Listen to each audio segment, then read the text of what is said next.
Anda kembali di Prime Time News. Pemirsa, kuasa hukum keluarga Sutrimo mengungkapkan adanya orang-orang yang membawa jenazah Sutrimo dari Jakarta ke kampung halamannya di Banyumas.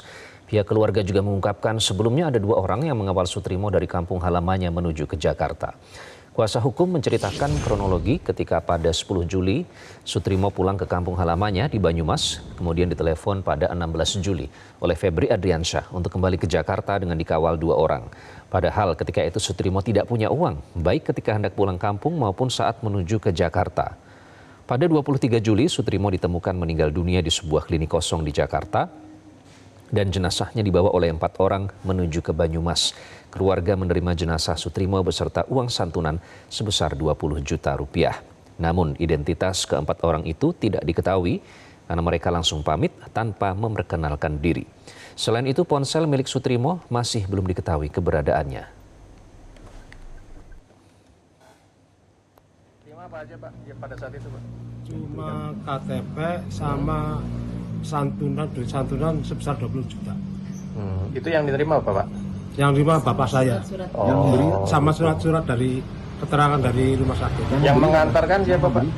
Yang mengantarkan saya juga nggak tahu. Pulang itu ternyata bukan disuruh, tapi memang pulang sendiri dan memang nggak bawa uang. Lalu kemudian tanggal 16 jam 2 ditelepon sama bapak, kata Pak Sutrimo begitu. Kata bapak suruh pulang, sekarang juga sudah disiapkan tiket dan juga sudah ada orang yang akan menemani 2 orang. Gitu loh. Nah, orang ini nggak pernah ketemu, jadi kesaksian itu hanya dari Pak Sutrimo almarhum. Terus saat itu juga, jadi jam 2 ditelepon, setengah 3 langsung cari pinjaman untuk ini. Tapi oh ya, Pak Sutrimo bilang, Pak, tapi saya nggak punya uang, kemarin nggak bawa uang pulang gitu kan. Jadi ditransfer dulu 5 juta, karena Pak Sutrimo juga hutang untuk ke stasiun ke Anis dikasih 750, kenapa tahu dapat 5 juta itu, lalu sisanya ya Pak Sutrimo. Itu aja sih. Setelah di situ ya nggak ada informasi apa lagi. Tapi memang dalam kondisi sekarang kita sulit mengatakan itu kematian wajar gitu. Kenapa? Karena tadi kalau pihak keluarga setelah tahu bahwa ada dokumen yang disembunyikan dari keluarga mulai bertanya gitu kan. Terus ada dokumen dan HP milik almarhum yang tidak kembali, ya jadi pertanyaan juga seperti itu. Sementara itu, Polda Metro Jaya menyatakan masih terus mendalami dugaan kejanggalan dalam kasus kematian Sutrimo yang disampaikan oleh pihak keluarga, diantaranya dengan melaksanakan proses ekshumasi dan otopsi serta pemeriksaan saksi-saksi. Konfirmasi hanya mendapatkan informasi kajian. Ada kejanggalan-kejanggalan yang harus dikonfirmasi.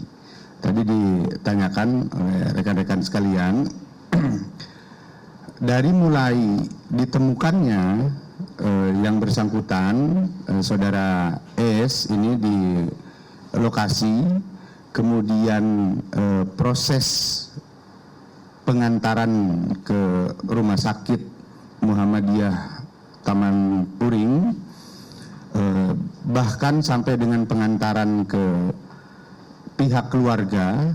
Disitulah pihak keluarga memandang ada hal-hal yang janggal sehingga pada akhirnya pihak keluarga dan masyarakat juga membuat laporan polisi dan pengaduan ke pihak kami.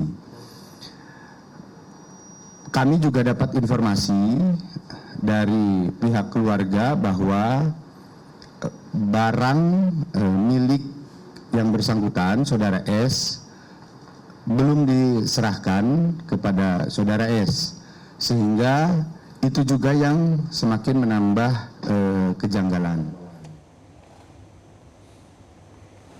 Di sisi lain, pihak Febri Adriansyah meminta agar publik tidak berspekulasi soal kematian Sutrimo. Kuasa hukum Febri Adriansyah juga menyebut bahwa Sutrimo sudah lama menderita sakit diabetes. Penyebab kematian itu apa? Apakah kematian yang natural atau anatural? Itu kan kata dokter kemarin. Bagi kami tentu saja, bagi Pak FA dan keluarga, sikap saat ini adalah menghormati proses hukum yang sedang berjalan di sana. Dan secara terpisah tentu saja proses penanganan perkara di kejaksaan juga sedang berjalan. Tentu saja kita perlu tunggu apa hasil penyidikan dari pihak Polda. Ini kan bisa jadi butuh waktu yang cukup. Jelajahi cara baru mendapatkan informasi. Download Metro TV Extend sekarang.